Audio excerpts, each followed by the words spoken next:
Confesión de Augsburgo del año 1530. Artículos principales de nuestra fe. Artículo 1. De Dios. Nuestras iglesias enseñan de común acuerdo con el decreto del Concilio de Nicea referente a la unidad de la divina esencia y a las tres personas, es verdadero y debe ser creído sin género alguno de duda, a saber, que hay una esencia divina que se llama y que es Dios, eterno, incorpóreo, indivisible, de inmenso poder, sabiduría y bondad, creador y conservador de todas las cosas, visibles e invisibles, y sin embargo, que son tres personas de la misma esencia y poder, y coeternas, el Padre y el Hijo y el Espíritu Santo. Y úsase la palabra persona en la misma significación en que la usaron los escritores eclesiásticos en esta materia, para significar no una parte o una cualidad en otra persona, sino lo que subsiste por sí mismo. Condenamos todas las herejías levantadas en contra de este artículo, como a los maniqueos, que pusieron dos principios, uno bueno y otro malo. También a los valentinianos, arrianos, eunomianos, maometanos y todos sus similares. Condenamos también a los samosatenses, antiguos y modernos, quienes a la par que sostienen que hay una persona en Dios, arguyen astuta e impíamente del Verbo y del Espíritu Santo, que no son personas distintas, sino que verbo significa la palabra hablada y espíritu significa el movimiento creado en las cosas. Artículo 2. Del pecado original. Nuestras iglesias enseñan también que desde la caída de Adán, todos los hombres, engendrados según la naturaleza, nacen con pecado, esto es, sin temor de Dios, sin confianza en Dios y con concupiscencia, y que esta enfermedad o vicio de origen es verdaderamente pecado, que ahora mismo condena y trae la muerte eterna a los que no nacieron otra vez por el bautismo y el Espíritu Santo. Condenamos a los pelagianos y otros que niegan que el vicio de origen sea pecado y, teniendo en poco la gloria del mérito y de los beneficios de Cristo, sostienen que el hombre puede ser justificado delante de Dios por sus propias fuerzas racionales. Artículo 3. Del Hijo de Dios. Nuestras iglesias enseñan además que el Verbo, esto es, el Hijo de Dios, tomó la naturaleza humana en el seno de la bienaventurada Virgen María. Así que las dos naturalezas, la divina y la humana, inseparablemente unidas en la unidad de la persona, son un Cristo, verdadero Dios y verdadero hombre, nacido de la Virgen María, quien verdaderamente padeció, fue crucificado, muerto y sepultado, para reconciliarnos con el Padre y ser sacrificio, no solamente por la culpa original, sino también por los pecados actuales de los hombres. Él mismo descendió al infierno, al tercer día resucitó en verdad, después subió al cielo para sentarse a la diestra del Padre y reinar perpetuamente y dominar a todas las criaturas, y para santificar a los que creen en Él, mandando a sus corazones el Espíritu Santo, para que los guíe, los consuele, los vivifique y los defienda contra el diablo y el poder del pecado. El mismo Cristo volverá visiblemente para juzgar a los vivos y a los muertos, según el credo apostólico. Artículo 4. De la justificación. Nuestras iglesias enseñan que los hombres no pueden ser justificados delante de Dios por su propio poder, mérito u obras, sino que son justificados gratuitamente por causa de Cristo, mediante la fe. Si creen que son recibidos en la gracia y que sus pecados son perdonados por causa de Cristo, quien, por su muerte, hizo satisfacción por nuestros pecados. Esta fe, Dios la cuenta por justicia delante de sí mismo. Romanos 3 y 4. Artículo 5. Del ministerio eclesiástico. Para que obtengamos esta fe, fue instituido el ministerio de enseñar el Evangelio y administrar los sacramentos. Pues por la palabra y los sacramentos, como por instrumentos, es dado el Espíritu Santo, quien obra la fe, donde y cuando le place a Dios, en los que oyen el Evangelio. A saber, que Dios, no por nuestros propios méritos, sino por causa de Cristo, justifica a los que creen ser recibidos en la gracia por causa de Cristo. Los nuestros condenan a los anabaptistas y otros, que piensan que el Espíritu Santo viene a los hombres sin la palabra externa, por su propia preparación y obras. Artículo 6. De la nueva obediencia. Nuestras iglesias enseñan también que esta fe debe producir buenos frutos y que es necesario hacer buenas obras mandadas por Dios, por causa de la voluntad de Dios, pero que no confiemos en estas obras para merecer la justificación delante de Dios, pues la remisión de los pecados y la justificación se obtiene por la fe, como lo atestigua también la voz de Cristo. Lucas 17:10. Cuando hubiereis hecho todo lo que os he mandado, decid, siervos inútiles somos.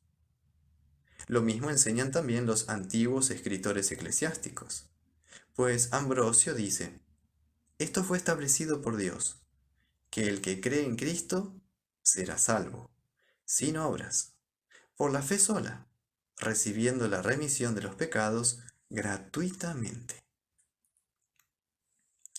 Artículo 7. De la Iglesia. Las iglesias enseñan también que ha de permanecer para siempre una santa iglesia cristiana. Esta iglesia es la congregación de los santos, en la cual el Evangelio es rectamente enseñado y los sacramentos son administrados con rectitud. Para la verdadera unidad de la iglesia es suficiente la conformidad en la doctrina del Evangelio y en la administración de los sacramentos.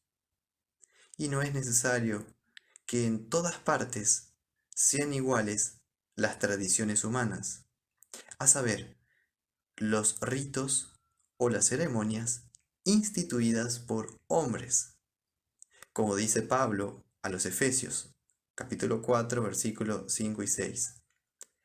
Una fe, un bautismo, un Dios y Padre de todos. Artículo 8. Lo que es la Iglesia. Aunque la Iglesia propiamente dicha es la congregación de los santos y verdaderos creyentes, sin embargo, porque en esta vida muchos hipócritas y malos se mezclan con ellos, es lícito usar los sacramentos cuando son administrados por los malos, según la palabra de Cristo, Mateo 23:2.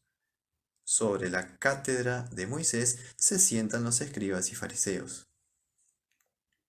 Tanto los sacramentos como la palabra son eficaces, en virtud de la institución y el mandato de Cristo, aunque sean administrados por hombres malos. Los nuestros condenan a los donacianos y sus similares, que negaban que fuera lícito usar del ministerio de los malos en la iglesia y pensaban que el ministerio de los malos es inútil e ineficaz. Artículo 9. Del bautismo. Nuestras iglesias enseñan que el bautismo es necesario para la salvación, que por el bautismo se ofrece la gracia de Dios y que los niños deben ser bautizados, los cuales, al ser ofrecidos a Dios mediante el bautismo, son recibidos en la gracia de Dios. Los nuestros condenan a los anabaptistas que reprueban el bautismo de los niños y que afirman que los niños se salvan sin el bautismo. Artículo 10. De la Cena del Señor. Nuestras iglesias enseñan que el cuerpo y la sangre de Cristo están realmente presentes en la Cena del Señor y son distribuidos a los participantes y reprueban a los que no enseñan así. Artículo 11. De la confesión. Nuestras iglesias enseñan de la confesión que la absolución privada o particular debe ser mantenida en las iglesias, aunque en la confesión no es necesaria la enumeración de todos los pecados, pues esta es imposible, según Salmo 19:12. Los errores, ¿quién los entenderá? Artículo 12. Del arrepentimiento. Nuestras iglesias enseñan del arrepentimiento que los que han caído después del bautismo pueden obtener el perdón de los pecados en cualquier tiempo que se conviertan y que la iglesia debe impartir la absolución a los que vuelven arrepentidos. Y el arrepentimiento, propiamente dicho, consta de estas dos partes.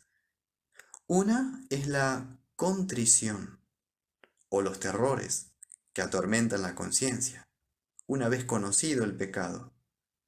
La otra es la fe, la cual nace del Evangelio o de la absolución y cree que los pecados son perdonados por los méritos de Cristo. Consuela la conciencia y la liberta de los terrores. Después deben seguir las buenas obras, las cuales son frutos del arrepentimiento. Los nuestros condenan a los anabaptistas, quienes niegan que los que una vez fueron justificados pueden perder el Espíritu Santo. También a los que sostienen que algunos pueden alcanzar tanta perfección en esta vida que no pueden pecar más. Condenamos también a los novacianos, quienes no querían absolver a los que habían caído después del bautismo y se volvían al arrepentimiento. Reprobamos también a aquellos que no enseñan que la remisión de los pecados se obtiene por la fe, sino que nos mandan merecer la gracia por nuestras propias satisfacciones. Artículo 13. Del uso de los sacramentos. Del uso de los sacramentos, las iglesias enseñan que los sacramentos fueron instituidos no tan solo como simples distintivos de profesión entre los hombres, sino más bien para que sean signos y testimonios de la voluntad de Dios para con nosotros, instituidos para despertar y confirmar la fe en los que los reciben. Por tanto, deben usarse los sacramentos de tal manera que vayamos a ellos con la fe por la cual creemos en las promesas que nos ofrecen y presentan los sacramentos. Por eso los nuestros condenan a los que enseñan que los sacramentos justifican por el mero acto externo y no enseñan que en el uso de los sacramentos se necesita aquella fe que cree que los pecados son perdonados. Artículo 14. Del orden eclesiástico. Del orden eclesiástico, nuestras iglesias enseñan que nadie debe enseñar públicamente en la iglesia o administrar los sacramentos si no ha sido regularmente llamado. Artículo 15. De los ritos eclesiásticos. De los ritos eclesiásticos, nuestras iglesias enseñan que deben ser conservados aquellos ritos que pueden ser observados sin pecado y que son útiles para la tranquilidad y el buen orden de la iglesia, como ciertos días festivos, fiestas y otros semejantes. En cuanto a estas cosas, se amonesta a los hombres que no carguen sus conciencias, como si tales cultos fueran necesarios para la salvación. También se amonesta que las tradiciones humanas, instituidas para satisfacer a Dios, merecer la gracia y dar satisfacción por los pecados, son contrarias al Evangelio y a la doctrina de la fe. Por eso, los votos y las tradiciones con respecto a comidas y días, etcétera, instituidas para merecer la gracia y satisfacer por los pecados, son inútiles y contra el Evangelio. Artículo 16. De los asuntos civiles. De los asuntos civiles, las iglesias enseñan que las legítimas ordenanzas civiles son buenas obras de Dios, que es lícito para los cristianos ejercer la magistratura, administrar justicia, juzgar cosas según las leyes imperiales y otras leyes vigentes, imponer penas justas, tomar parte en guerra justa, prestar servicio militar, hacer contratos legales, tener propiedad, prestar juramento, cuando son juramentos por los magistrados, tomar esposa, etc. Los nuestros condenan a los anabaptistas que prohíben a los cristianos estos cargos civiles. Condenamos también a los que no colocan la perfección evangélica en el temor de Dios y la fe, sino en el abandono de los oficios civiles. Pues el Evangelio enseña la justicia eterna del corazón. Entre tanto, no deshace ni el gobierno civil ni la familia, sino que, por el contrario, demanda conservarlos como ordenanzas de Dios y ejercer la caridad en estas ordenanzas. Por eso los cristianos deben necesariamente obedecer a sus magistrados y a las leyes. Mas cuando ordenen pecar, entonces los súbditos deben obedecer a Dios antes que a los hombres. Hechos 5:29. Artículo 17. De la segunda venida de Jesucristo. Las iglesias enseñan también que Cristo reaparecerá en la consumación del mundo para el juicio y que resucitará a todos los muertos.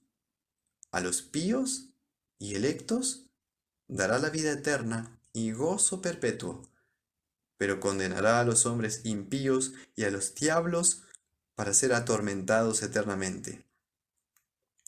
Los nuestros condenan a los anabaptistas, los cuales opinan que las penas de los hombres condenados y de los demonios tendrá fin. Condenamos también a los que ahora propagan las opiniones judaicas de que antes de la resurrección de los muertos, después que los impíos hayan sido suprimidos en todas partes, los buenos ocuparán el reino del mundo. Artículo 18. Del libre albedrío. Del libre albedrío, nuestras iglesias enseñan que la voluntad humana tiene alguna libertad para practicar cierta honestidad civil y elegir en las cosas sujetas a la razón, pero no puede, sin el Espíritu Santo, agradar a Dios, o sea, realizar la justicia espiritual, pues el hombre natural no percibe las cosas que son del Espíritu de Dios. 1 Corintios 2:14. Mas esta justicia tiene lugar en los corazones, cuando el Espíritu Santo es recibido por la palabra. Esto mismo lo dice San Agustín con estas palabras en el libro tercero del Hipognosticon. Confesamos que en todos los hombres hay un libre albedrío, el cual tiene el sentido de la razón, no porque sea apto, sin Dios, para empezar a concluir alguna cosa perteneciente a Dios, sino que solamente lo que es las obras de esta vida presente, sean buenas o sean malas. Buenas, digo, a las que nacen de lo bueno en la naturaleza, a saber, querer trabajar en el campo, querer comer o beber, querer tener amigo, querer vestirse, querer levantar casa, querer casarse, querer formar hacienda, querer aprender varios artes útiles o cualquier cosa buena perteneciente a esta vida, pues todas estas cosas no subsisten sin la providencia de Dios. Antes bien, de Dios y por Dios son y tienen su principio. Malas llamo a obras como querer adorar un ídolo, querer matar, etc. Los nuestros condenan a los pelagianos y otros que enseñan que sin el Espíritu Santo y por medios naturales podemos amar a Dios, en lo que se refiere a la substancia del acto. Pues, aunque la naturaleza puede de alguna manera hacer las obras externas, puede cohibir sus manos del hurto y del homicidio, no puede, sin embargo, producir los movimientos interiores, como el temor de Dios, confianza en Dios, castidad, paciencia, etc. Artículo 19. De la causa del pecado. De la causa del pecado enseñamos que, aunque sea Dios quien crea y conserva la naturaleza, sin embargo, la causa del pecado reside en la voluntad desordenada de los malos, esto es, del diablo y de los impíos, la cual, privada de la ayuda de Dios, se aparta de Dios, como dice Cristo, Juan 8:44, cuando habla mentira, de suyo habla. Artículo 20. De las buenas obras. Falsamente acusan a nuestras iglesias de prohibir las buenas obras. Muy al contrario. Sus escritos publicados sobre los 10 mandamientos y otros de tendencia semejante dan testimonio de que han enseñado útilmente con respecto a todos los estados en la vida y qué obras en cada estado agradan a Dios.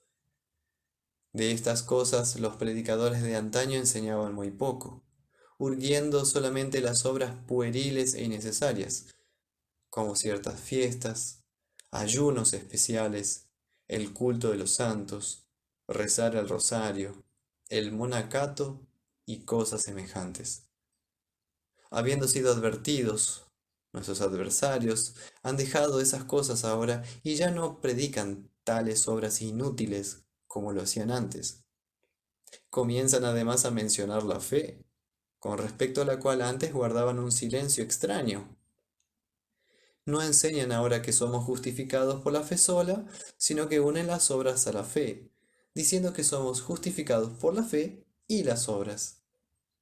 Esta doctrina es más tolerable que la anterior y puede proporcionar más consuelo que su antigua doctrina, puesto que la doctrina de la fe que debe ser la doctrina principal en la Iglesia, ha permanecido por tanto tiempo desconocida, como todos tienen que admitir, ya que en sus sermones hubo siempre el silencio más profundo con respecto a la justicia de la fe, a la vez que exponían solamente la doctrina de las obras en la Iglesia.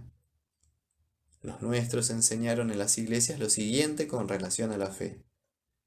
Primeramente, que nuestras obras no pueden reconciliar a Dios con nosotros, ni merecer la remisión de los pecados, la gracia y la justificación, sino que conseguimos esto solamente por la fe, creyendo que por causa de Cristo somos recibidos en la gracia, y que solamente Cristo fue puesto por mediador y propiciación, por quien el Padre se reconcilió con nosotros.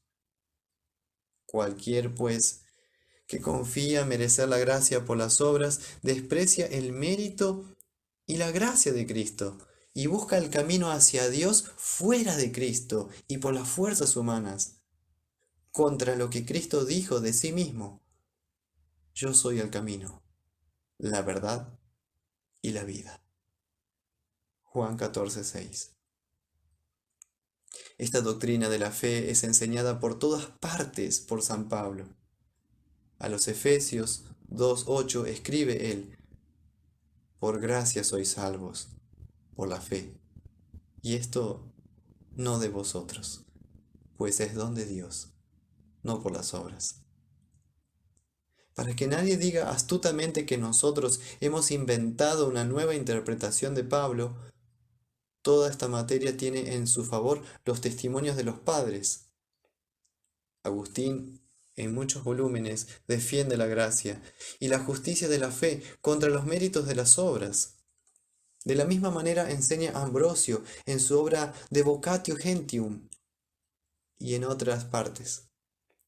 Pues así dice en el tratado De Vocatio Gentium: la redención por la sangre de Cristo perdería su valor, y la preeminencia de las obras humanas reemplazaría la misericordia de Dios, si la justificación, que es obra de la gracia, se debiera a los méritos precedentes, de modo que ya no fuera don del que da, sino mérito del que hace obras.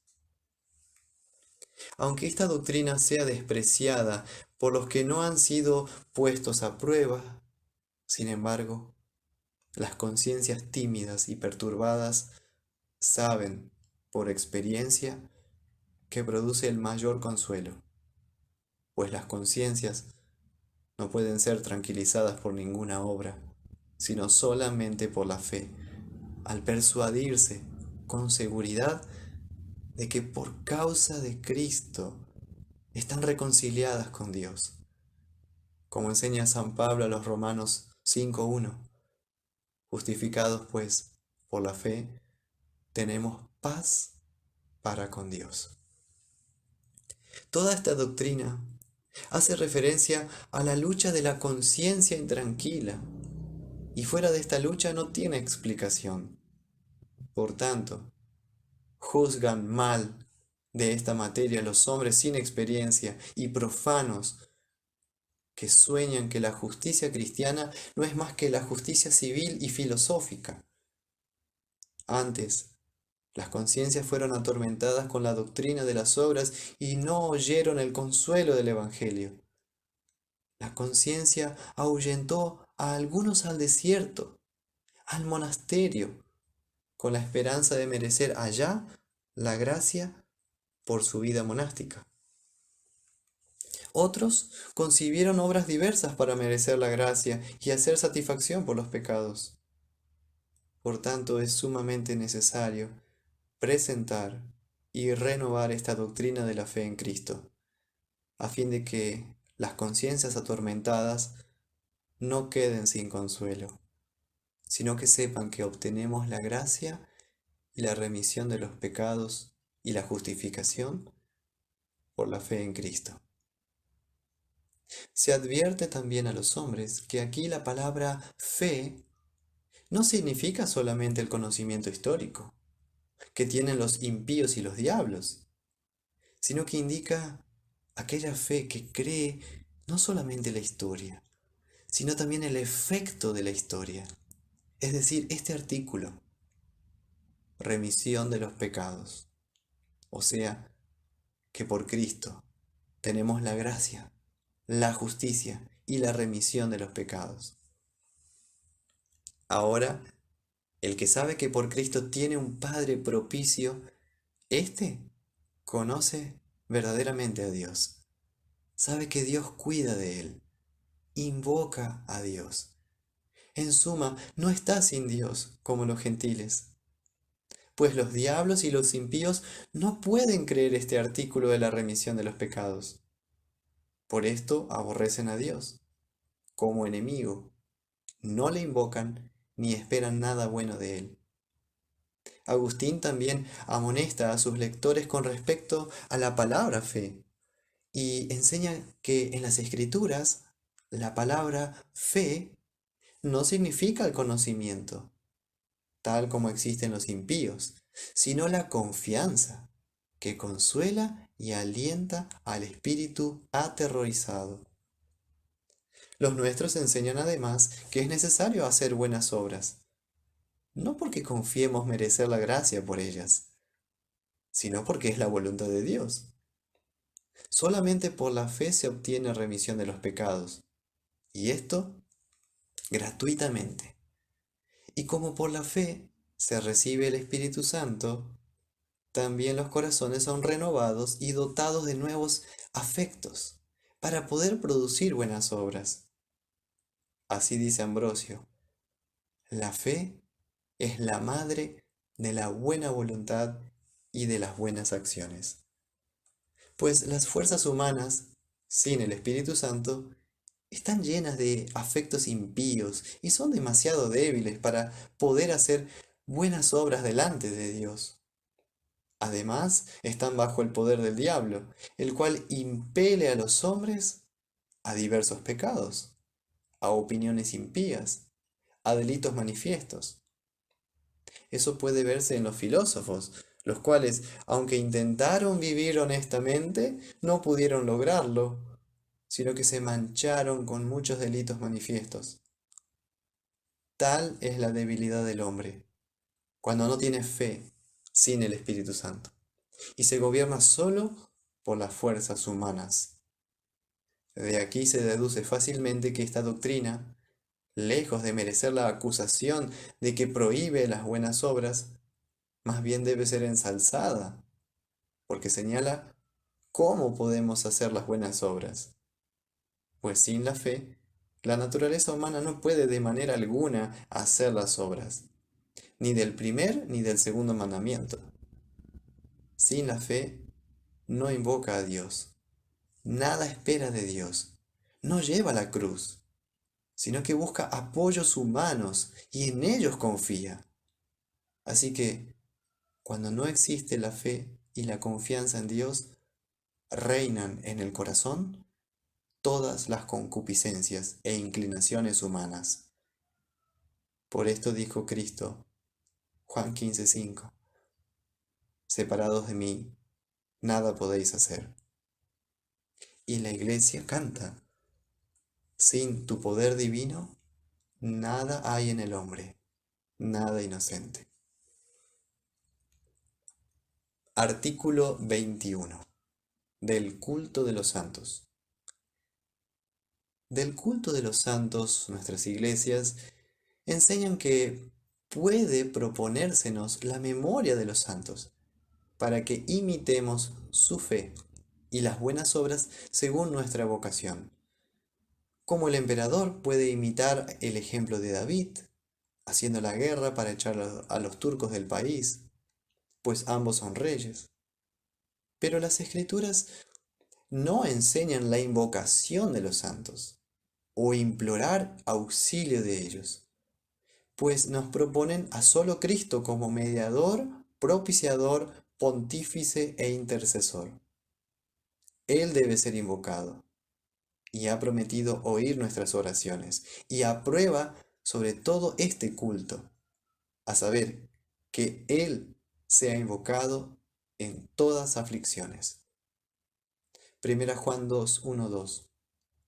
Si alguno hubiere pecado, abogado tenemos para con el Padre, a Jesucristo el justo, y Él es la propiciación por nuestros pecados. Esta es casi la suma de nuestra doctrina, en la cual, como puede verse, no hay nada que esté en desacuerdo con las Escrituras, o con la Iglesia Cristiana Universal, o aún con la Iglesia Católica Romana, tal como se la conoce por sus escritores. Siendo esto así, juzgan con severidad todos aquellos que insisten en que los nuestros sean tenidos por herejes. Pero hay desacuerdo con respecto a algunos abusos que han sido introducidos en la Iglesia sin autoridad legítima. Mas también en estos, aunque hubiera alguna falta de conformidad, debiera existir en los obispos tal bondad que tolerara a los nuestros por causa de la confesión, como la hemos reseñado.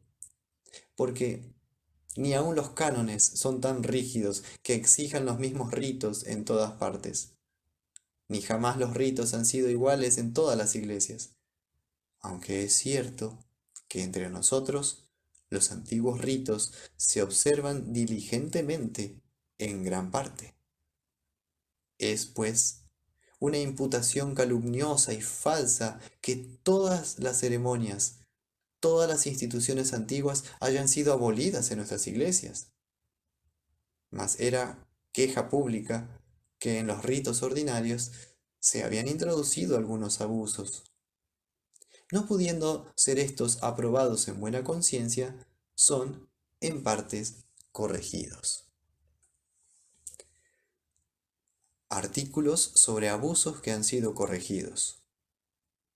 Puesto que no disienten con la Iglesia Cristiana Universal respecto a ningún artículo de la fe, sino que solamente omiten unos cuantos abusos, que son nuevos y fueron aceptados por causa de la corrupción de los tiempos y contra el intento de los cánones, rogamos a vuestra Majestad Imperial escuche con clemencia tanto lo que ha sido corregido, como también cuáles fueron las razones por las que el pueblo no fue obligado a observar tales abusos contra su conciencia. No preste vuestra Majestad Imperial fe a aquellos que, para excitar el odio de los hombres contra los nuestros, esparcen extrañas calumnias entre el pueblo, haciendo de esta manera, excitado las mentes de los hombres buenos, dieron ocasión a esta desunión, y ahora, valiéndose de las mismas artes, se esfuerzan en acrecentar la discordia. Pues indudablemente vuestra Majestad Imperial advertirá que la forma, tanto de la doctrina como de las ceremonias, entre nosotros, no es tan intolerable como los hombres malos e impíos la representan. Además, la verdad no puede ser recogida de los rumores del pueblo o de la maledicencia de los enemigos, pero fácilmente se puede pensar que nada contribuirá más a conservar la dignidad de las ceremonias y alentar la reverencia y la piedad en el pueblo que el observar las ceremonias rectamente en las iglesias. Artículo 22. De las dos especies en la cena del Señor. Las dos especies sacramentales se dan a los laicos en la Santa Cena, porque este uso tiene el mandamiento del Señor. Mateo 26, 27. Bebed de ella todos, donde Cristo manifiestamente ordena respecto a la copa que todos beban. Para que nadie dijere astutamente que esto se refiere solamente a los sacerdotes, San Pablo presenta un ejemplo, 1 Corintios 11, 26, del cual se deduce con claridad que toda la congregación usaba ambas especies. Y este uso continuó por mucho tiempo en la iglesia. No consta cuándo y por qué autoridad fue cambiado. aunque el cardenal Cusano menciona el tiempo en que fue aprobado. Cipriano atestigua en algunos lugares que la sangre fue dada al pueblo. Lo mismo testifica Jerónimo diciendo: los sacerdotes administran la Santa Cena y distribuyen la sangre de Cristo al pueblo. A la verdad, el Papa Gelasio manda que la Cena del Señor no sea dividida. Dist. 2 de Consecratione capítulo Conferimus. Solamente la costumbre, no muy antigua, lo establece en forma distinta. Pero es evidente que una costumbre instituida contra el mandamiento de Dios no debe ser permitida, como atestiguan los cánones Dist 8 Cap Veritate y los capítulos siguientes. Sin embargo, esta costumbre se ha introducido, no solamente contra las Escrituras, sino también contra los antiguos cánones y contra el ejemplo de la Iglesia. Por tanto, si algunos preferían usar ambas especies en la Cena del Señor, no deberían haber sido obligados a hacerlo en otra forma, como ofensa para sus conciencias. Y porque la división del sacramento no concuerda con la institución de Cristo, acostumbramos omitir la procesión, la cual antes solía hacerse.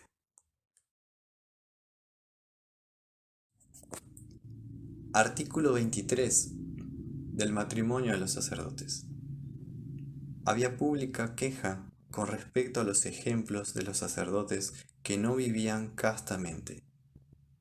Por esa razón se refiere también que el Papa Pío dijo que había algunas razones por las cuales se negó el matrimonio a los sacerdotes, pero que hay razones mucho más graves por las que debe serles permitido. Pues así escribe Platina. Queriendo, pues, nuestros sacerdotes evitar estos escándalos públicos, se casaron y enseñaron que les era lícito contraer matrimonio. En primer lugar, San Pablo dice, 1 Corintios 7, 2 y 9, a causa de las fornicaciones, cada uno tenga su propia mujer. Y también, mejor es casarse que estarse quemando. En segundo lugar, Cristo dice, Mateo 19, 11, no todos son capaces de recibir esto, donde enseña que no todos los hombres son idóneos para el celibato, porque Dios creó al hombre para la procreación.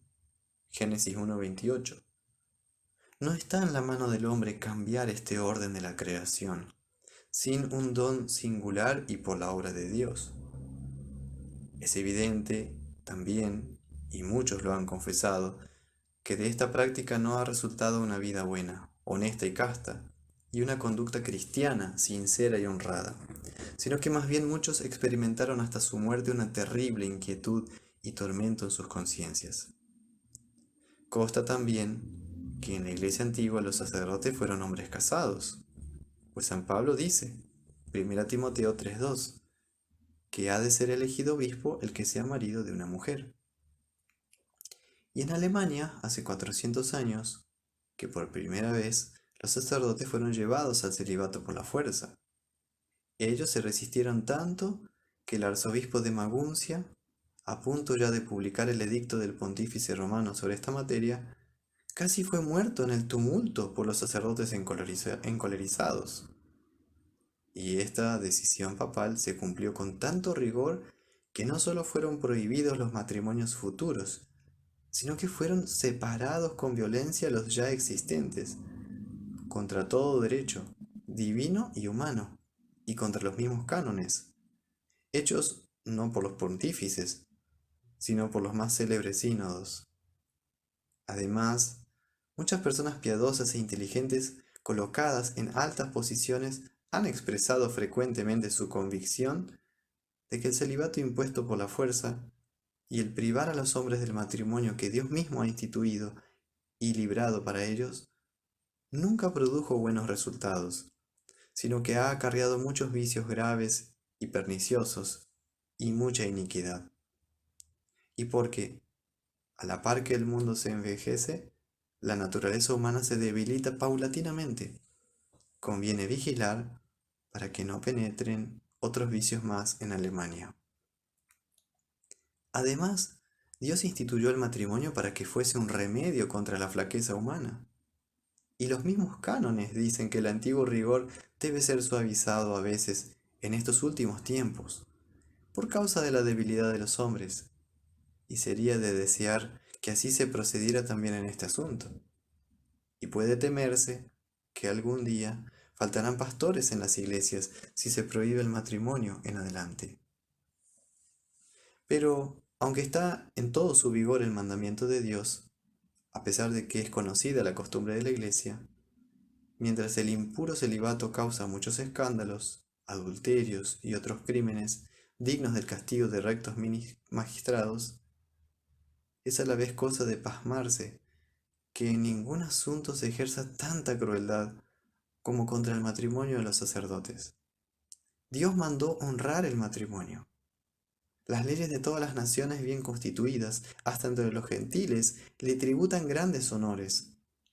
Y ahora hasta los sacerdotes son castigados con la pena capital contra el intento de los cánones, por ninguna otra causa que el matrimonio. Pablo llama doctrina de demonios a la que prohíbe el casamiento. 1 Timoteo 4, 1 al 3. Esto se entiende fácilmente ahora, en que la prohibición del matrimonio es mantenida por medios tan aflictivos.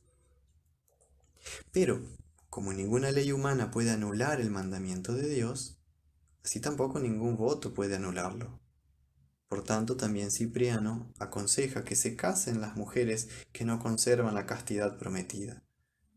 Estas son sus palabras, libro 1, epístola 11.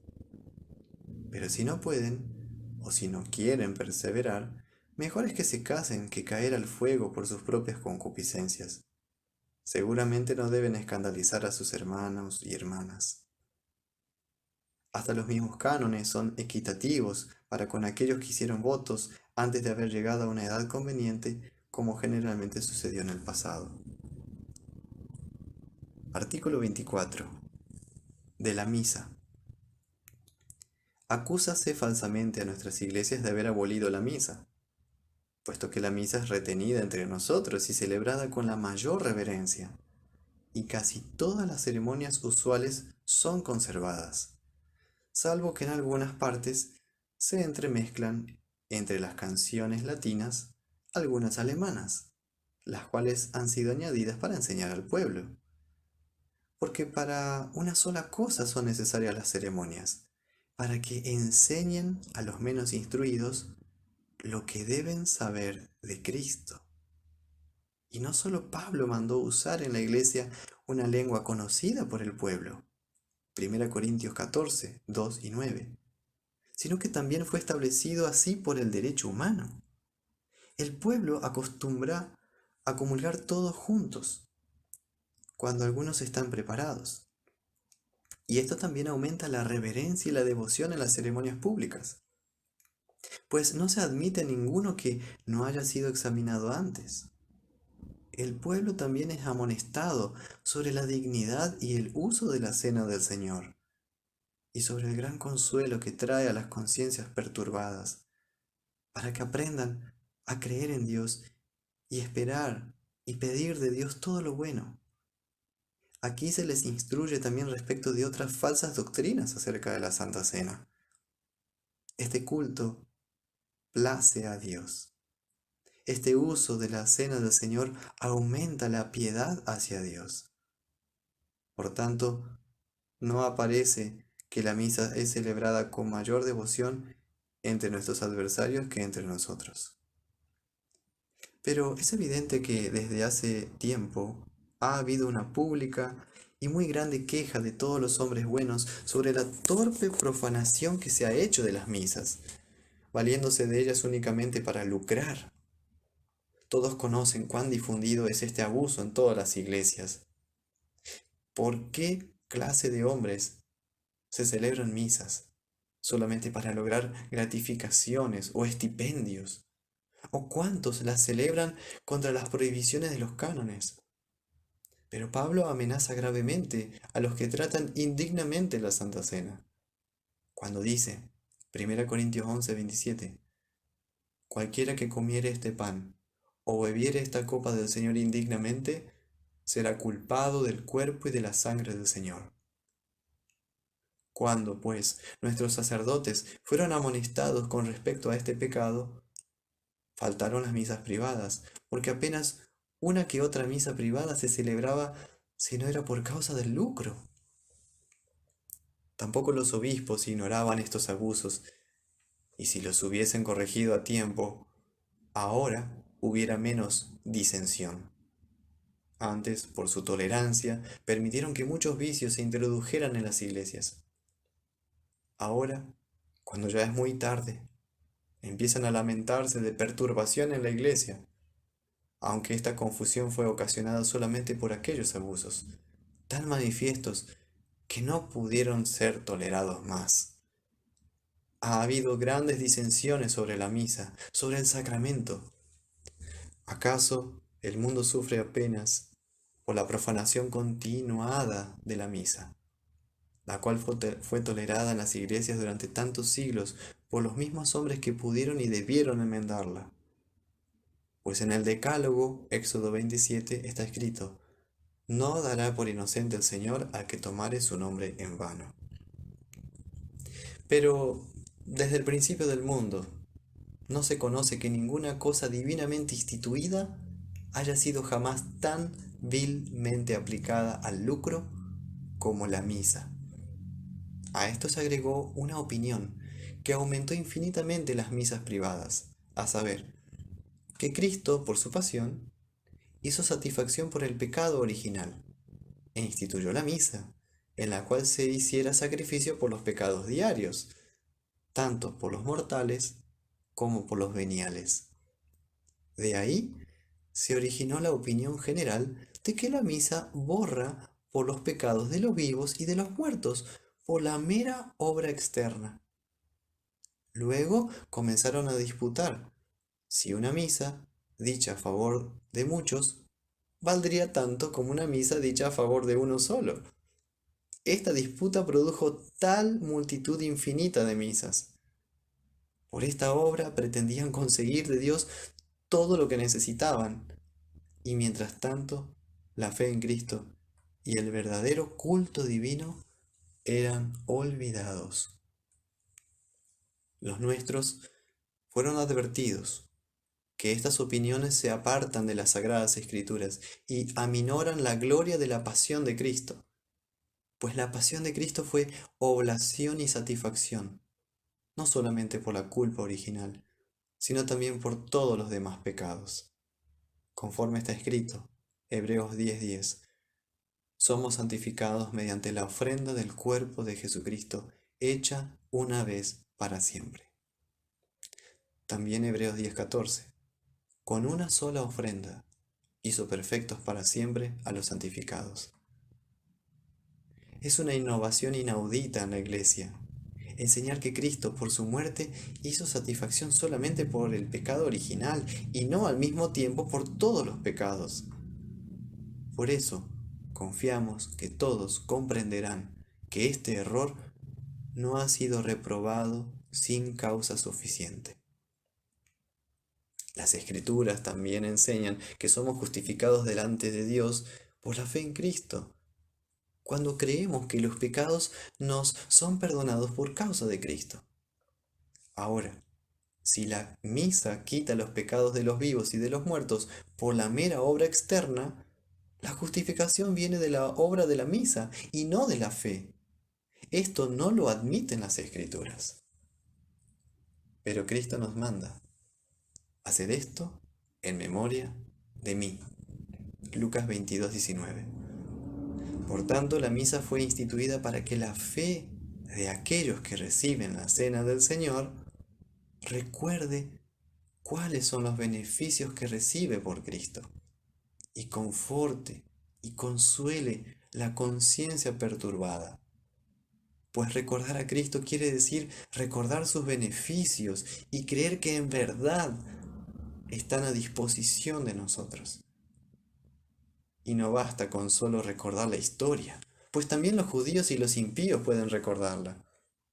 Por tanto, La misa ha de ser celebrada con el fin de que la cena del Señor sea administrada a los que necesitan consuelo. Como dice Ambrosio, porque siempre peco, siempre debo recibir la medicina. Por eso este sacramento exige la fe, y sin la fe se usa en vano.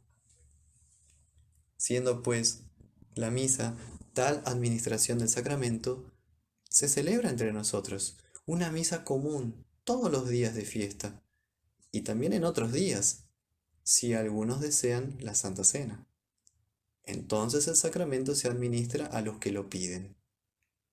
Esta costumbre no es nueva en la Iglesia, pues los padres antes de Gregorio no hacen mención de misa privada alguna, pero de la misa común o comunión hablan mucho.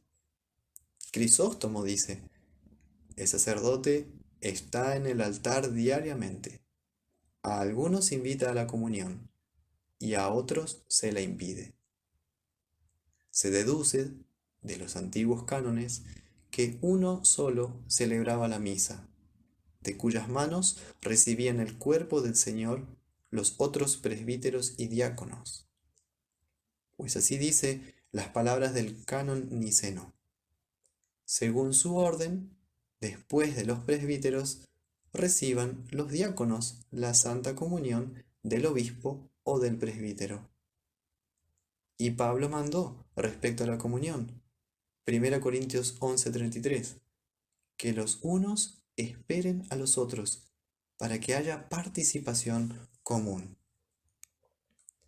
Probado pues que la misa entre nosotros sigue el ejemplo de la Iglesia, fundado tanto en la Escritura como en los padres, confiamos que no puede ser desaprobada.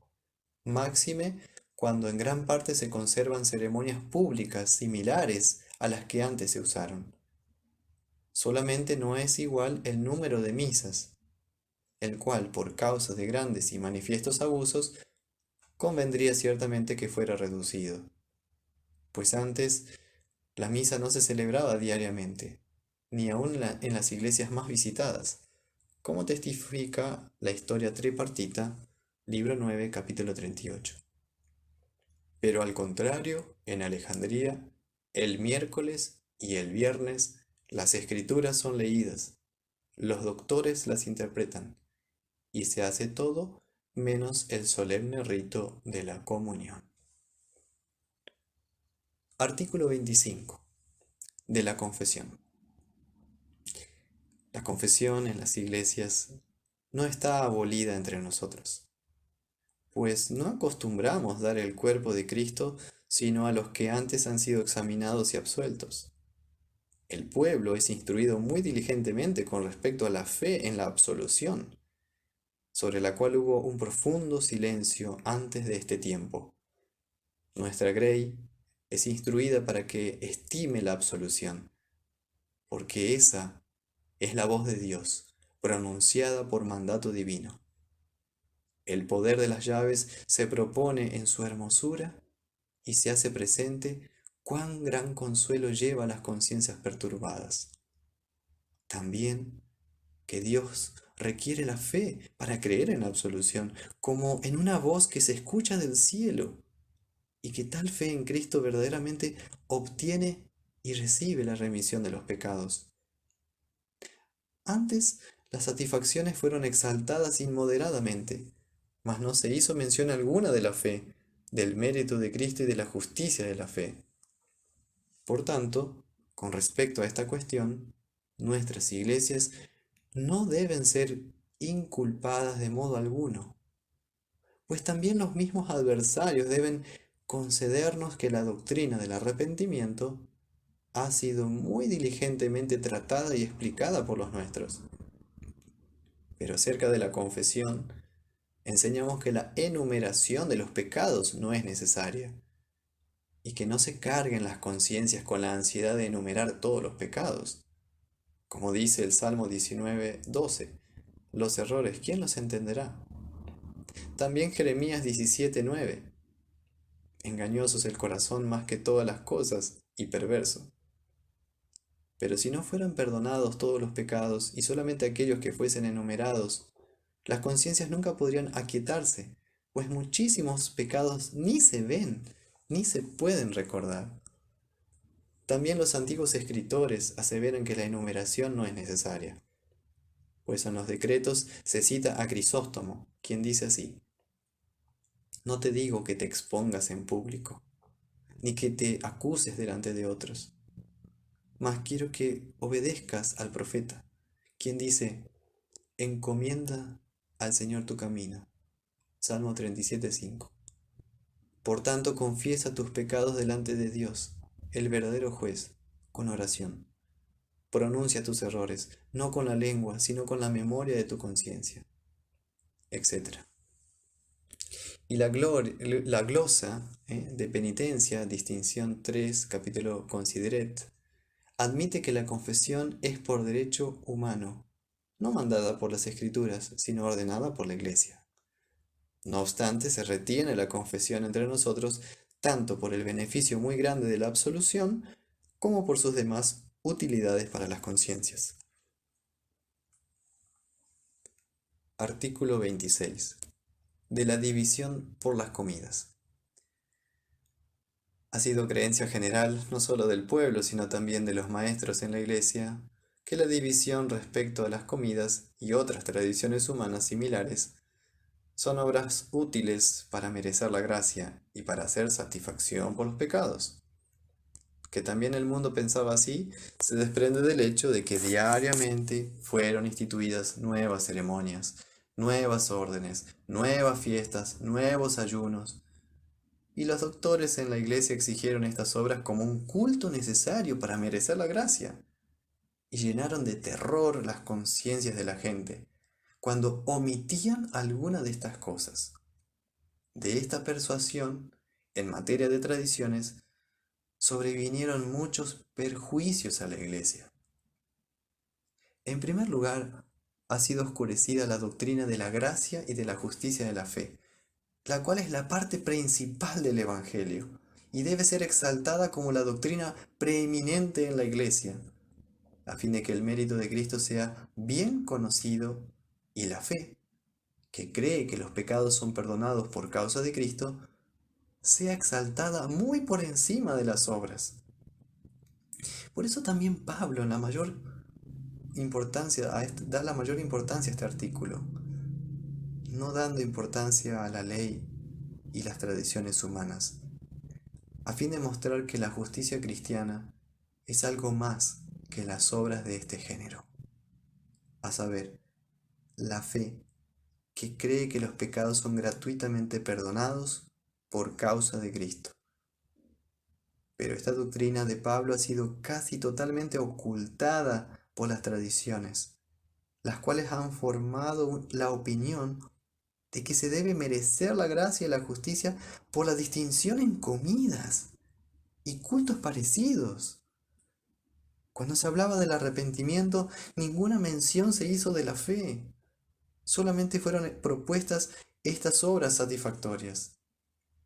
Parecía que en ellas existiera todo el arrepentimiento. En segundo lugar, estas tradiciones oscurecieron los mandamientos de Dios, porque las tradiciones fueron colocadas muy por encima de los mandamientos de Dios. El cristianismo era considerado como una mera observancia de ciertos días de fiesta, ritos, ayunos y vestiduras. Estas observancias habían ganado para sí el muy honrado título de ser la vida espiritual y la vida perfecta. Entretanto, los mandamientos de Dios, según la vocación de cada uno, no merecían ningún honor. Que el padre de familia educara a sus hijos, que la madre diera a luz, que el príncipe gobernara el estado. Estas cosas eran reputadas como obras mundanas e imperfectas y muy inferiores a aquellas observancias aparatosas. Y este error atormentaba muchísimo a las conciencias piadosas que se afligían al considerarse en un estado de vida imperfecto, por ejemplo en el matrimonio, en la magistratura o en otras funciones civiles. Por otra parte, fueron admirados los monjes y sus similares, y las observancias de ellos fueron falsamente juzgadas más gratas a Dios. En tercer lugar, las tradiciones eran muy peligrosas para las conciencias, porque era imposible observar todas las tradiciones. Y sin embargo, se consideraban estas observancias como actos necesarios de culto. Gerson escribe que muchos cayeron en desesperación. Y también algunos se suicidaron porque sintieron que no podían cumplir las tradiciones.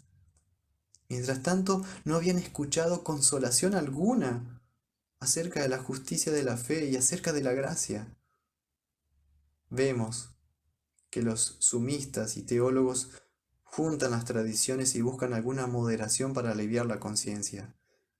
Pero con todo esto no libertaron suficientemente las conciencias, sino que al contrario, las enredaron aún más.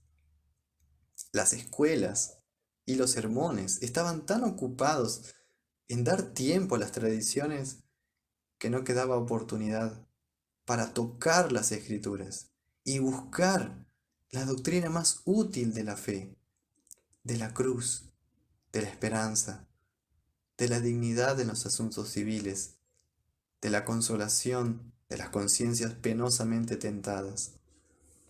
Por eso Gerson y otros teólogos se quejaron con aflicción de que por estas tradiciones estaban impedidos para poner su atención en una doctrina de mejor calidad.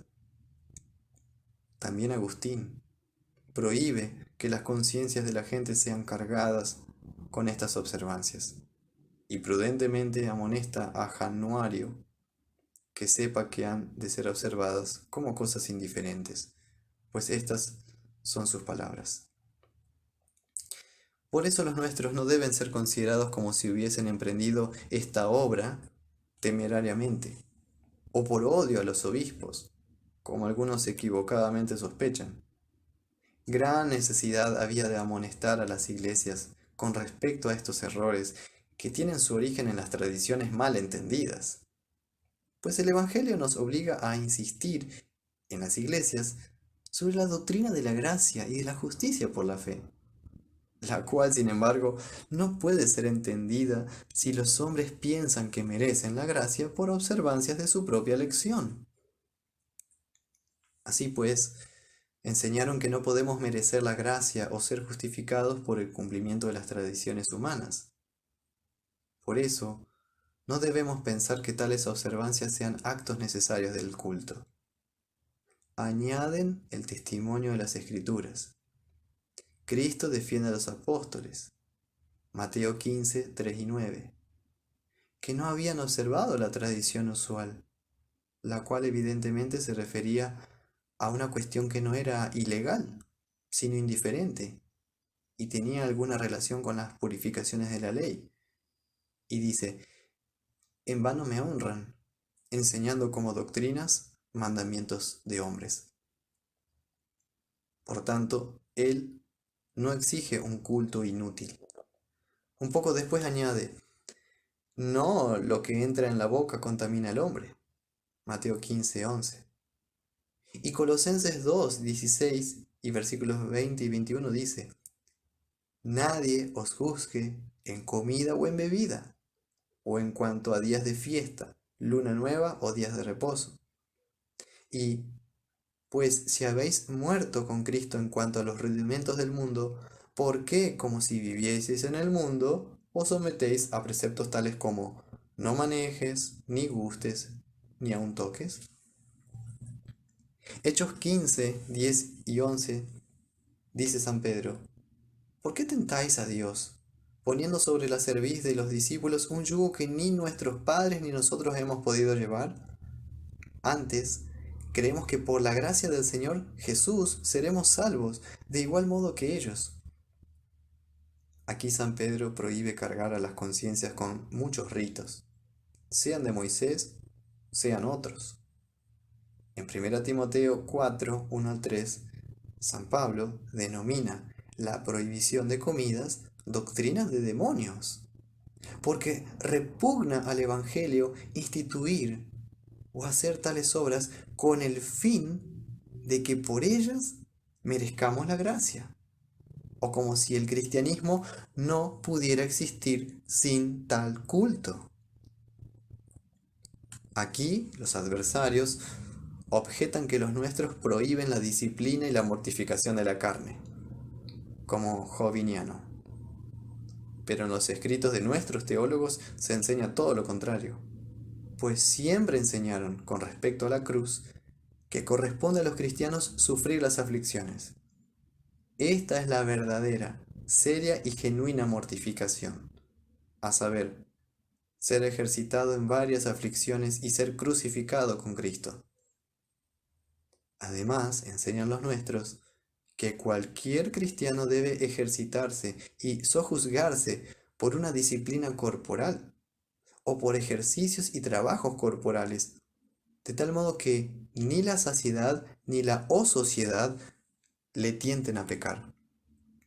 Pero no porque a causa de estos ejercicios merezcamos la gracia o hagamos satisfacción por los pecados. Esta disciplina corporal debe ser urgida siempre, y no solamente para algunos días ya fijados, como manda Cristo. Lucas 21:34. Mirad que también por vosotros mismos, que vuestros corazones no se carguen de glotonería y embriaguez y de los afanes de esta vida. También Mateo 17:21. Por este género no sale sino con oración y ayuno. Y Pablo dice en 1 Corintios 9:27, golpeo mi cuerpo y lo pongo en servidumbre. Aquí demuestra claramente que castiga su cuerpo de este modo, no para que por esta disciplina merezca la remisión de los pecados, sino para que tenga su cuerpo en sujeción e idóneo para las cosas espirituales y para ejercer su oficio según su vocación. Por eso, no condenamos el ayuno en sí mismo, sino las tradiciones que, con peligro para la conciencia, prescriben ciertos días y ciertas comidas como si tales cultos fuesen una obra necesaria. Sin embargo, entre nosotros se guardan muchísimas tradiciones que conducen a mantener el orden en la iglesia, como el orden de las lecciones en la misa y los principales días de fiesta. Pero al mismo tiempo se advierte al pueblo que tal culto no justifica delante de Dios y que no debe ser considerado como pecado la omisión de estas cosas si se hiciere sin escándalo. Esta libertad en ritos humanos no era desconocido por los padres, pues en el Oriente se observaba la Pascua en tiempo distinto que en Roma, y habiendo los romanos, por causa de esta diferencia, acusado a la Iglesia de Oriente como cismática, fueron amonestados por los demás que no es necesario que tales costumbres sean iguales en todas partes. Ireneo dice, la diversidad de los ayunos no quita la armonía de la fe, como también el Papa Gregorio intima en Distinción 12, que esta diferencia no rompe la unidad en la Iglesia. En la historia tripartita, libro 9, se presentan muchos ejemplos de disparidad en los ritos y se citan estas palabras. La opinión de los apóstoles no era instituir días de fiesta, sino predicar la piedad y una vida consagrada, enseñar la fe y el amor. Artículo 27. De los votos monásticos. Lo que entre nosotros se enseña con respecto a los votos monásticos será mejor entendido si se tiene presente cuál fue el estado de los monasterios y cuántas cosas sucedieron diariamente en los mismos contra los cánones. En el tiempo de Agustín eran asociaciones libres. Después, corrompida ya la disciplina, fueron añadidos en todas partes los votos para restituir la disciplina, como en una cárcel bien arreglada y bien administrada. Paulatinamente se añadieron estas otras muchas prácticas, y estos grillos se cerraron para muchos antes de la edad permitida contra los cánones. Muchos también entraron en esta forma de vida por ignorancia, a los cuales, aunque no les faltasen los años, sin embargo les faltaba un juicio exacto sobre sus propias fuerzas. Los que así fueron enredados se vieron en la obligación de quedarse, aunque algunos podían haberse libertado por beneficio de los cánones. Esto acaeció más en los monasterios de las mujeres que en los frailes, aunque se debiera haber tenido mayor consideración por el sexo débil.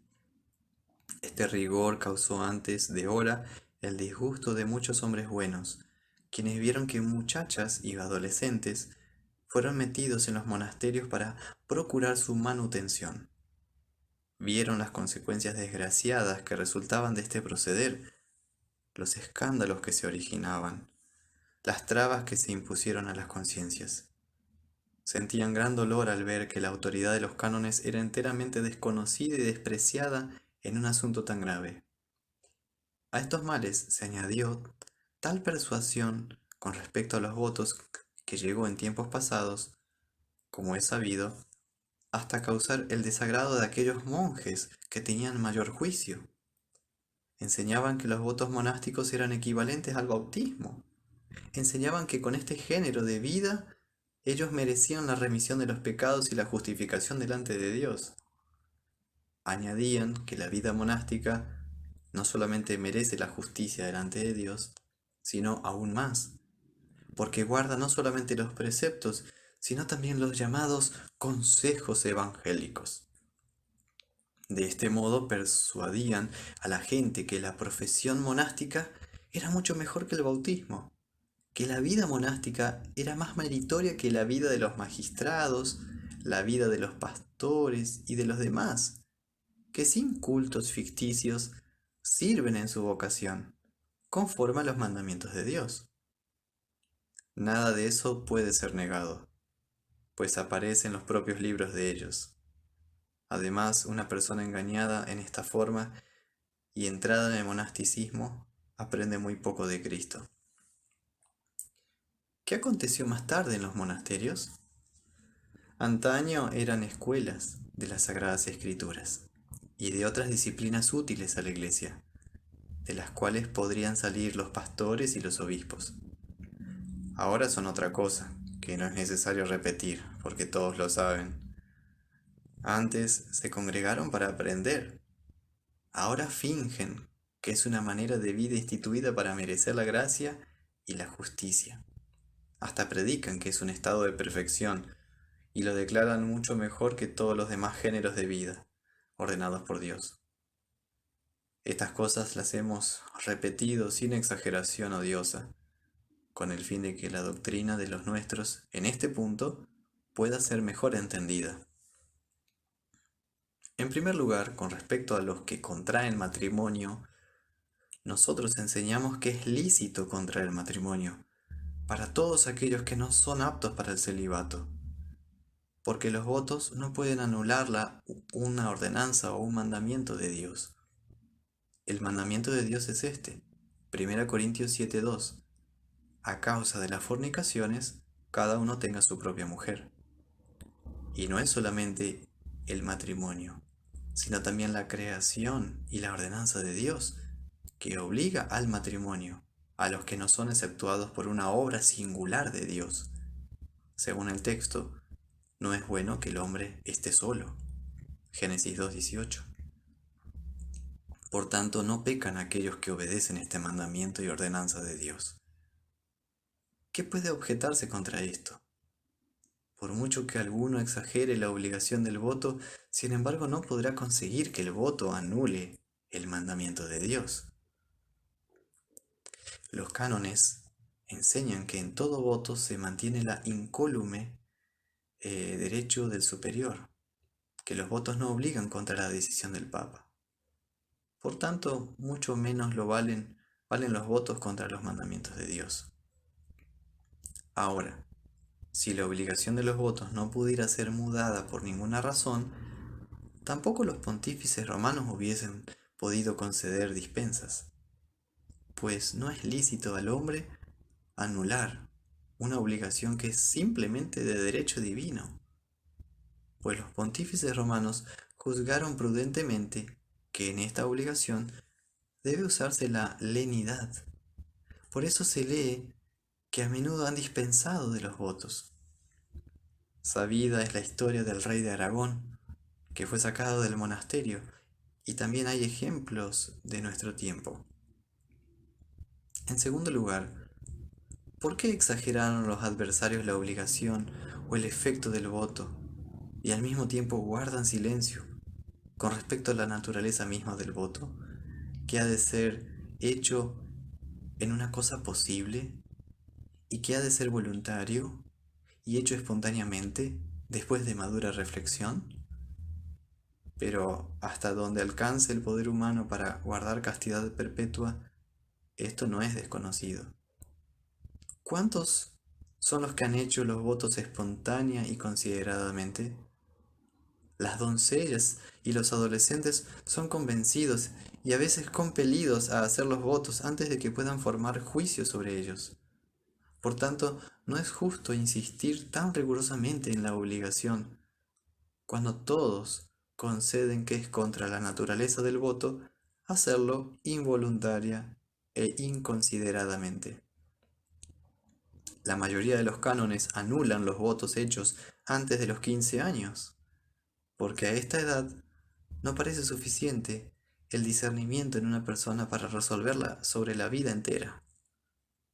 Otro canon, concediendo más a la debilidad humana, añade algunos años, porque prohíbe hacer votos antes de los 18 años. Pero, ¿cuál de los dos cánones seguiremos? La mayoría tiene justificación para salir de los monasterios, porque la mayoría hizo votos antes de esta edad. Finalmente, aunque la violación del voto pudiera ser censurada, sin embargo, no parece una deducción lógica que los matrimonios de las personas que lo violaron deben ser disueltos, pues Agustín niega que deben ser disueltos, y su autoridad no es ordinaria, aunque después otros pensaron de otra manera.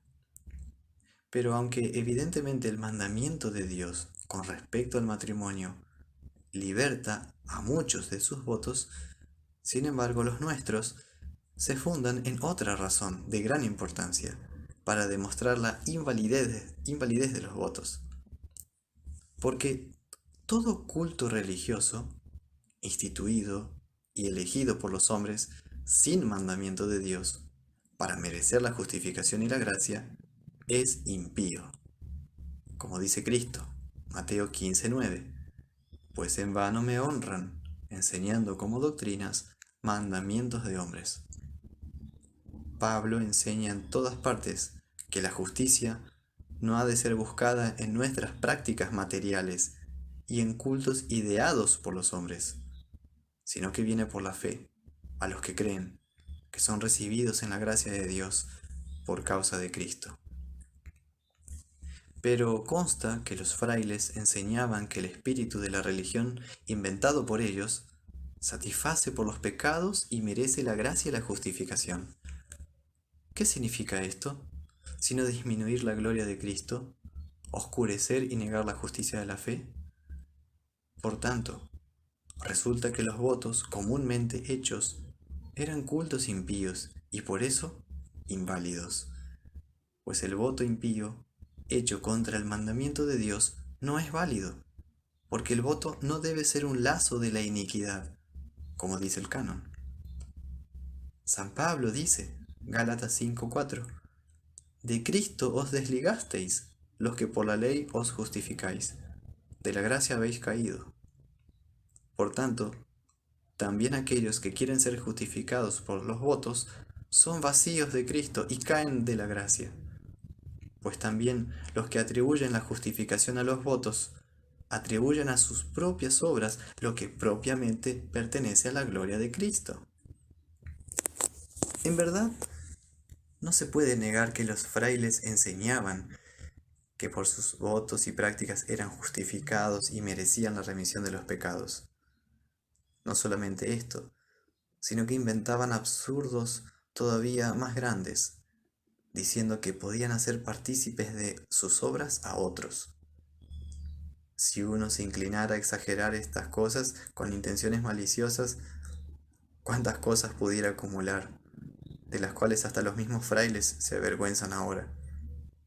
Además, persuadieron a los hombres que las órdenes creadas por hombres representaban el estado de perfección cristiana. ¿No quiere decir esto atribuir la justificación a las obras?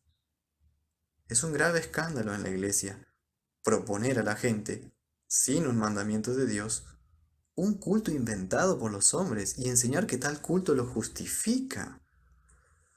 Pues la justicia de la fe, la cual debe ser enseñada ante todo en la Iglesia, queda oscurecida cuando estos llamados admirables y angélicos cultos, con su simulación de pobreza, de humildad y del celibato, se ponen como una venda ante los ojos de los hombres. Además, los mandamientos de Dios y el verdadero culto de Dios se echan al olvido cuando la gente oye que solamente los frailes se hallan en estado de perfección. Porque la perfección cristiana es temer a Dios de corazón y, no obstante, concebir una fe grande y confiar que por causa de Cristo Dios está aplacado con nosotros.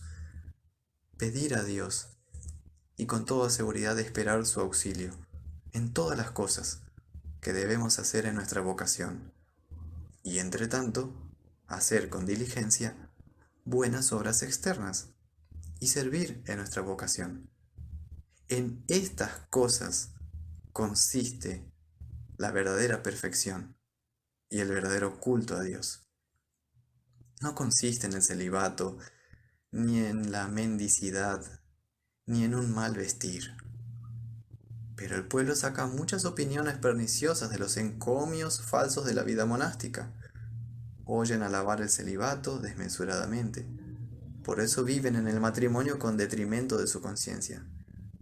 Oyen que solamente los mendicantes son perfectos. Por eso retienen sus posesiones y sus negocios con ofensa para su conciencia. Oyen que es un consejo evangélico no vengarse. Por eso algunos no temen vengarse en la vida privada, pues oyen que es solamente un consejo y no un mandamiento. Otros juzgan que es indigno para los cristianos, ser magistrados o tener asuntos civiles. Se leen ejemplos de hombres que, después de abandonar el matrimonio y la administración de las cosas públicas, se escondieron en monasterios. Eso llamaban huir del mundo y buscaban un modo de vida más agradable a Dios. Tampoco veían que se ha de servir a Dios en aquellos mandamientos que Él mismo dio y no en los mandamientos inventados por los hombres. Bueno y perfecto modo de vida es aquel que tiene un mandamiento de Dios. Es necesario amonestar a los hombres con respecto a estas cosas. Antes de ahora, Gersón reprende este error de los frailes con respecto a la perfección y testifica que en su tiempo era un dicho nuevo que la vida monástica fuera un estado de perfección. Tan numerosas son las opiniones impías que se refieren a los votos, a saber que ellos justifican, que son la perfección cristiana, que guardan los consejos y los mandamientos, que tienen obras de supererogación. Todas estas, porque son falsas y vanas, hacen inválidos los votos. Artículo 28. Del poder eclesiástico. Parte A. Distinción entre el poder eclesiástico y el gobierno civil. Hubo grandes controversias sobre el poder de los obispos, en las cuales algunos confundieron torpemente el poder eclesiástico y el poder de la espada. De esta confusión resultaron muy graves guerras y tumultos, mientras los pontífices, envalentonados por el poder de las llaves, no solo instituyeron nuevos cultos y cargaron las conciencias con la reservación de casos y excomuniones despiadadas, sino que también intentaron cambiar los reinos del mundo y quitar el imperio al emperador. Hace mucho que estos excesos fueron reprendidos en la Iglesia por hombres píos y sabios. Por tanto, los nuestros, para aquietar las conciencias, se han visto en la obligación de mostrar la diferencia entre el poder eclesiástico y la potestad de la espada, y han enseñado que, por mandamiento de Dios, cada uno de los dos poderes deben ser escrupulosamente respetados y honrados como los beneficios más grandes de Dios en la tierra. Así, opinamos que el poder de las llaves o el poder de los obispos, según el Evangelio, es el poder o el mandamiento de Dios para predicar el Evangelio, remitir y retener los pecados y administrar los sacramentos. Pues con este mandamiento mandó Cristo a sus apóstoles. Juan 20, 21 al 23.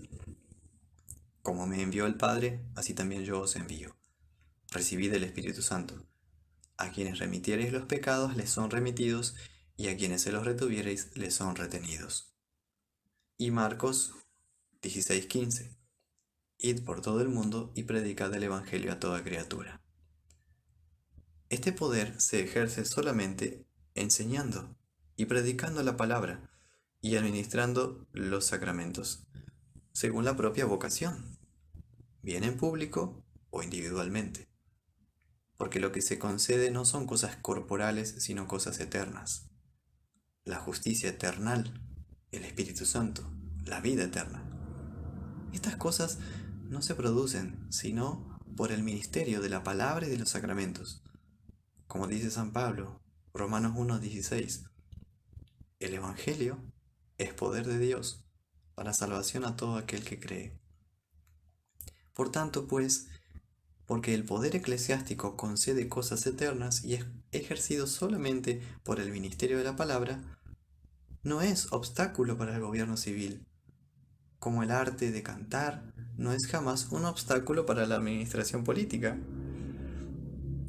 El gobierno civil trata de cosas distintas que el Evangelio. Los magistrados no defienden las mentes, sino los cuerpos, y las cosas corporales contra daños manifiestos, y contienen a los hombres con la espada y penas corporales, a fin de preservar la justicia civil y la paz.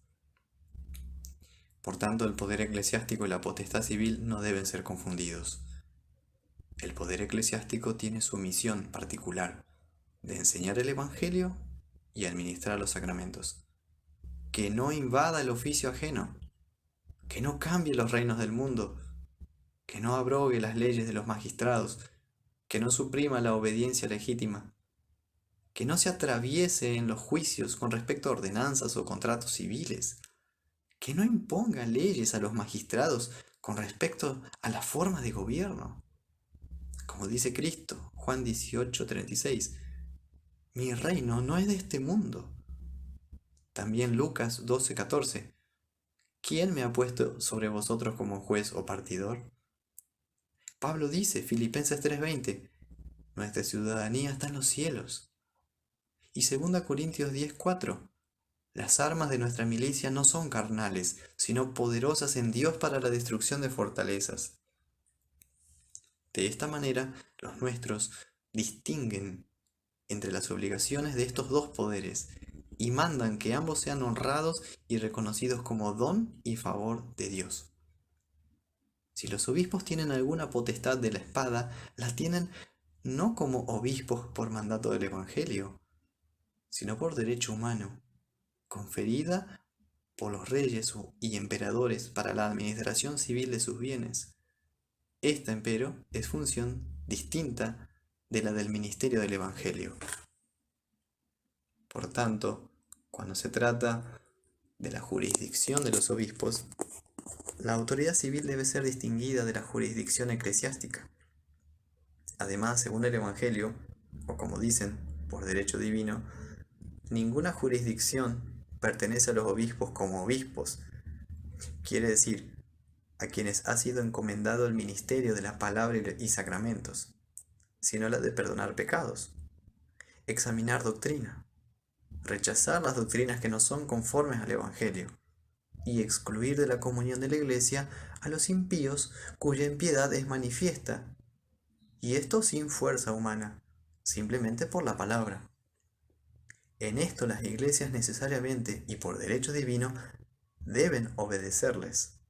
Según Lucas 10:16, el que a vosotros oye, a mí me oye.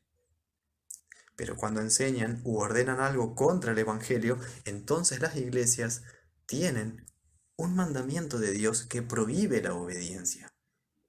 Mateo 7:5. Guardaos de los falsos profetas. Gálatas 1:8.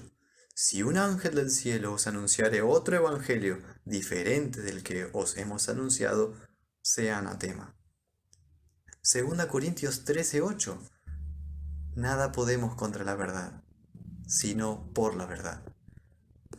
También nos es dada potestad para edificación y no para destrucción.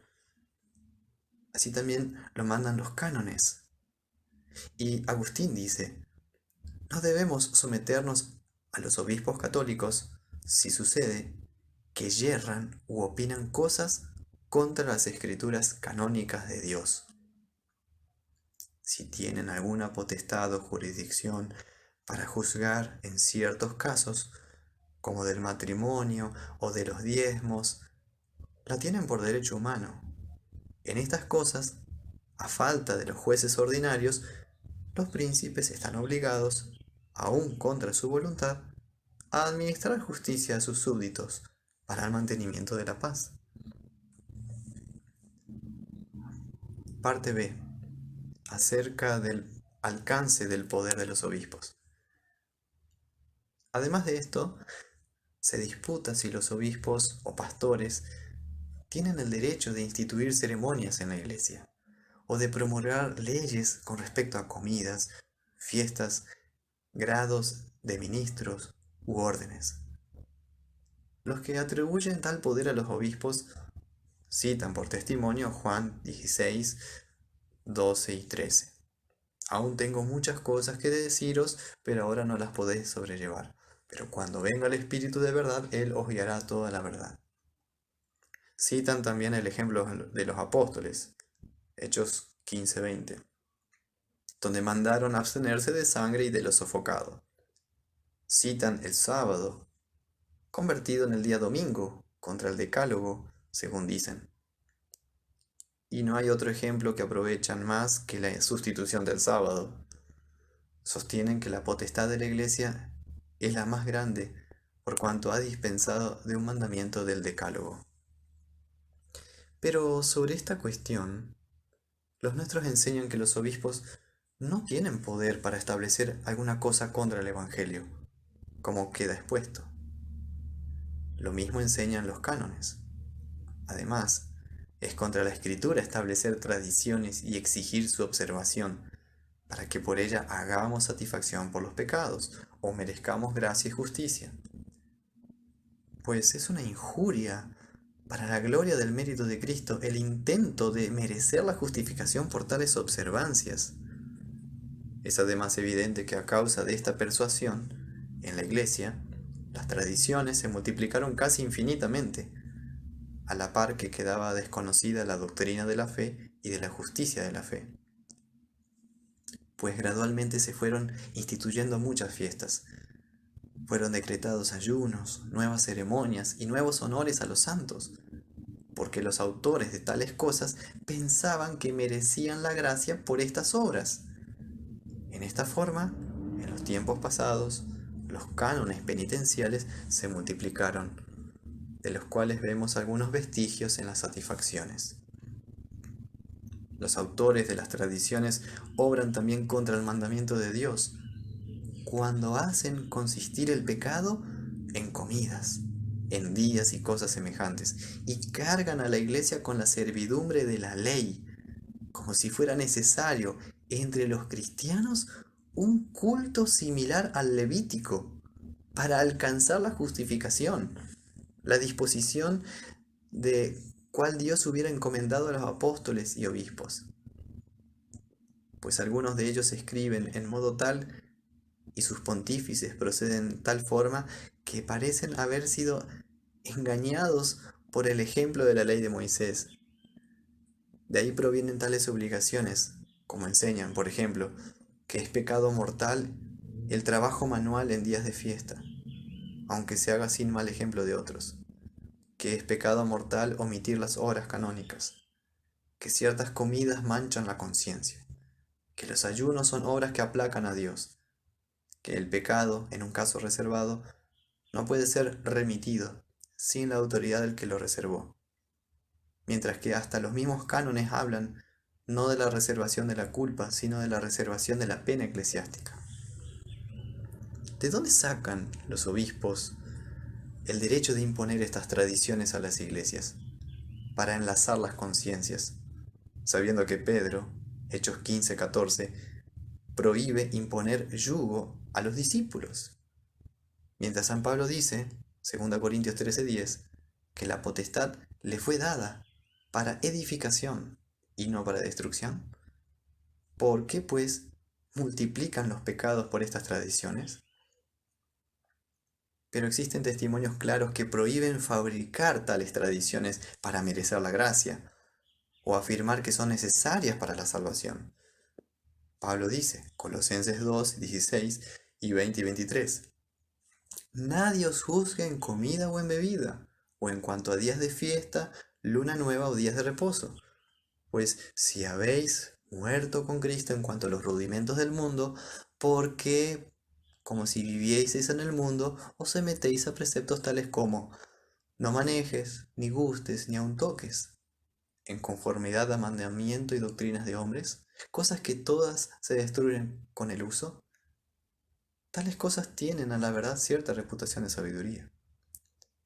También Tito 1:14 prohíbe abiertamente las tradiciones, no atendiendo a fábulas judaicas, ni a mandamientos de hombres que se apartan de la verdad. Cristo, en Mateo 15, versículos 14 y 13, dice que aquellos que exigen las tradiciones, dejadlos, son ciegos guías de ciegos, y repudia tales cultos. Toda planta que no plantó mi Padre Celestial será desarraigada. Si los obispos tienen derecho de cargar las iglesias con innumerables tradiciones y de engañar las conciencias, ¿por qué prohíben las escrituras tantas veces hacer y oír las tradiciones?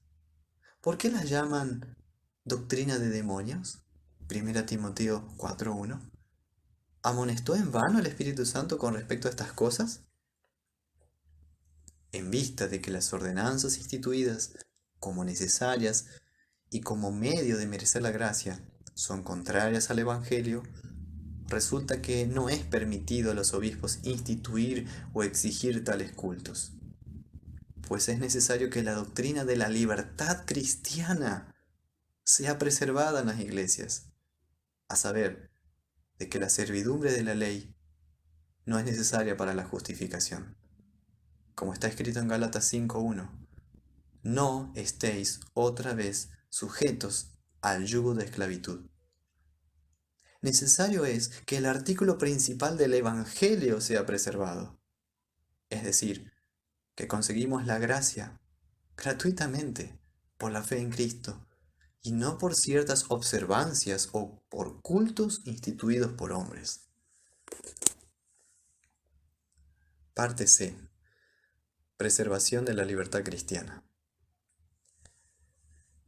¿Qué hemos de opinar, pues, del día domingo y de similares ritos en los templos? A eso respondemos, que es permitido a los obispos y pastores hacer ordenanzas para que las cosas sean hechas con orden en las iglesias, no para que por ellas merezcamos la gracia o hagamos satisfacción por los pecados, o que las conciencias sean obligadas a considerarlas como cultos necesarios, o pensar que es pecado violarlas aun cuando no se da mal ejemplo a otros. Así ordena San Pablo en 1 Corintios 11, 5 y 6, que en la congregación las mujeres tengan cubiertas las cabezas, y en 1 Corintios 14:30, que los intérpretes en la congregación sean oídos en orden. Es conveniente que, a fin de conservar la caridad y la tranquilidad, se observen tales ordenanzas siempre y cuando no se dé escándalo, para que todo en la iglesia se haga decentemente y con orden. 1 Corintios 14:40. Filipenses 2:14.